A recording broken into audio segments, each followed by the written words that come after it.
الحمدللہ رب العالمین والصلاۃ والسلام علی نبینا محمد وعلی آلہ وصحبہ اجمعین، اما بعد۔ فتنوں کے دور میں ہماری ذمہ داری، فتنوں کے دور میں کیسے بچا جائے فتنوں سے۔ دیکھیں، نبی علیہ السلام نے ارشاد فرمایا کہ اس امت میں ایک ایسا فتنہ ظاہر ہوگا جو انسان کی عقل اڑا دے گا، یعنی کہ انسان کی عقلوں کو ختم کر دے گا، عقلیں ختم ہو جائیں گی، انسان عقلیں اڑ جائیں گی، لوگوں میں تم کسی کو عقل مند نہیں پاؤ گے، ٹھیک ہے نا۔ تو دیکھیں یہ کیسے خطرناک فتنے ہیں کہ انسان کی عقل ہی کام نہ کرے۔ دنیا کے لحاظ سے تو ہماری عقلیں کام کرتی ہیں، ہم اپنا نفع نقصان جانتے ہیں، لیکن آخرت کے لحاظ سے عقلیں لوگوں کی ختم ہو چکی ہیں، وہ سوچ ہی نہیں سکتے آخرت کے بارے میں، نہ بات سننا چاہ رہے ہیں، نہ سوچنا چاہ رہے ہیں، نہ ان کو کوئی رغبت ہے جنت کی، نہ جہنم کے بچنے کا خوف ہے، یعنی کہ عقلیں ختم ہو چکی ہیں۔ نہ علم کے رستے میں وہ آ رہے ہیں، نہ علم سیکھ رہے ہیں، نہ سکھا رہے ہیں، اپنی دنیا میں مگن ہے۔ دنیا کی عقل تو ان کی باقی رہتی ہے، ٹھیک ہے نا، وہ اپنا نفع نقصان سمجھتے ہیں دنیا کے لحاظ سے، لیکن آخرت کے لحاظ سے ان کی عقلیں ختم ہیں۔ دیکھیں اللہ تعالیٰ بڑا سخت اس بندے کو ناپسند کرتا ہے جو دین سے اراض کرتا ہے، دین نہیں سیکھتا، دنیا میں دن رات مگن ہے پیسے کے پیچھے، اللہ بڑی سخت اس بندے سے نفرت کرتا ہے۔ تو اس لیے ہمیں دین کی طرف آنا چاہیے، علم کی طرف آنا چاہیے، علم سیکھیں گے، دین سیکھیں گے تو دین کے مطابق عمل کریں گے نا۔ اللہ تعالیٰ قرآن میں فرماتا ہے مجھے سب سے زیادہ جو مجھ سے لوگ ڈرنے والے ہیں وہ اہل علم ہیں۔ تو اہل علم ہی اللہ تعالیٰ سے ڈرتے ہیں، اور اس سرزمین میں سب سے زیادہ اللہ تعالیٰ کو اہل علم ہی پسند ہے، کیونکہ وہ اللہ سے سب سے زیادہ ڈرتے ہیں اور علم حاصل کرتے ہیں۔ تو اس لیے اللہ کو اس سرزمین میں سب سے زیادہ اہل علم پسند ہے، اس لیے ہمیں چاہیے کہ ہم بھی علم ان میں شامل ہوں، علم سیکھ کے۔ نبی علیہ السلام فرمائے اس امت میں 5 فتنے بڑے اہم ہوں گے، بڑے ظاہر ہوں گے، 5 فتنے، یعنی کہ فتنے ایسے ہیں جن میں لوگ حیوانوں جیسے ہو جائیں گے، یعنی کہ لوگ ایسے کام تصرفات کریں گے کہ گویا کہ یہ حیوان ہیں، جانور ہیں، ان میں عقل ہی نہیں پائی جا رہی ہوگی، ان میں عقل ہی نہیں ہوگی۔ اس لیے فتنوں کی معلومات لینا بہت ہی ضروری ہے تاکہ ہم بچ سکیں۔ جیسے جانور ہیں، حیوان ہیں، اس طرح لوگ بن جائیں گے۔ تو آپ آگے دیکھ سکتے ہیں آج لوگوں میں اکثر لوگ عبادت سے دور ہیں، وہ پیٹ کھانا جانتے ہیں، صرف پیٹ بھرنا ہے۔ یہ تو جانور بھی کر سکتا ہے، بچے پیدا کرنا، پیٹ بھر لینا، یہ تو جانور بھی کر لیتا ہے۔ تو انسان اور جانور اگر فرق کیا رہا، اگر وہ عبادت نہیں کرتا صحیح معنوں میں تو پھر وہ جانور والی اس میں خصلت رہ جاتی ہے۔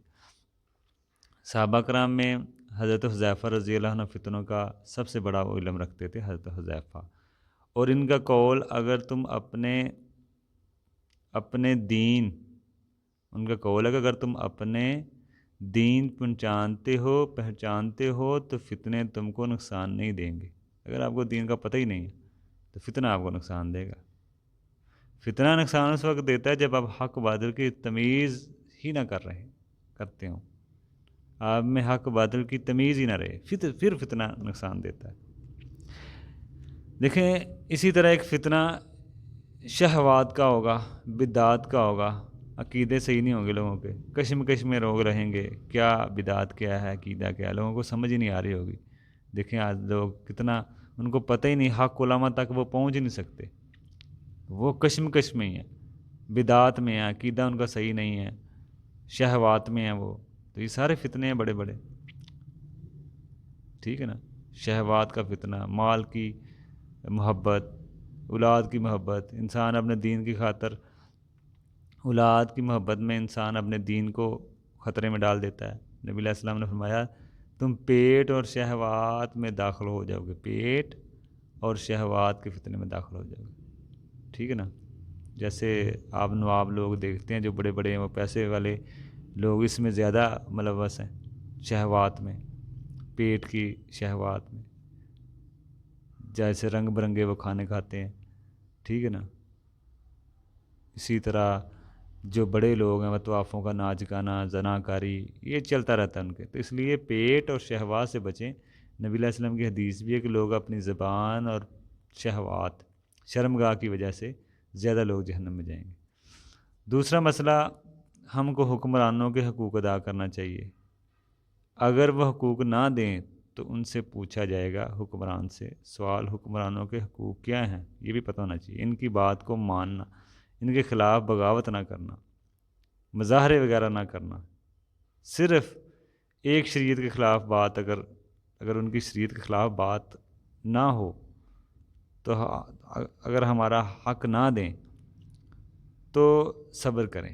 جیسے ہوتا ہے نا، وہ ہمارا حق نہیں دے رہے، اگر شریعت کے خلاف بات ہے تو آپ بات کریں، لیکن شریعت کے خلاف وہ بات نہیں کرتے اور ہمارا حق بھی دے رہے ہیں تو پھر تو کوئی ان کی اطاعت کرنی چاہیے.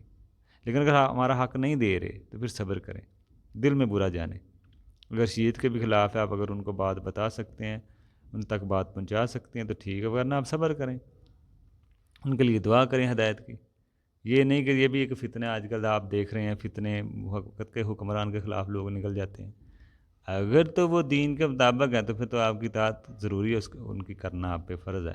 لیکن وہ دین کے اگر خلاف ہیں تو پھر بھی آپ ان کو نصیحت کریں اور جہاں تک ہو سکے صبر کریں، ان کے لیے دعا کریں، بغاوت نہ کریں، فتنے پیدا نہ کریں ان کی حکومت پلٹنے کی خاطر آپ اپنے دنیاوی مفاد کے لیے. یہ گناہ کی بات ہے.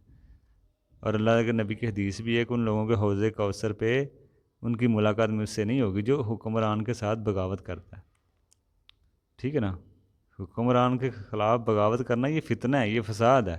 اگر اسی حالت میں کوئی فوت ہوا تو وہ جہالیت کی موت مرے گا. یہ بڑا آج کل مسئلہ ہے. حکمران اگر کوئی آ جاتا ہے کوئی اس کو قبول ہی نہیں کرتا. حکمران چاہے جیسا بھی ہو جائے، جیسے بھی آ جائے، اطاعت ہماری اس فرض ہے ہم پہ اس کی اطاعت. یہ شرعی مسئلہ ہے.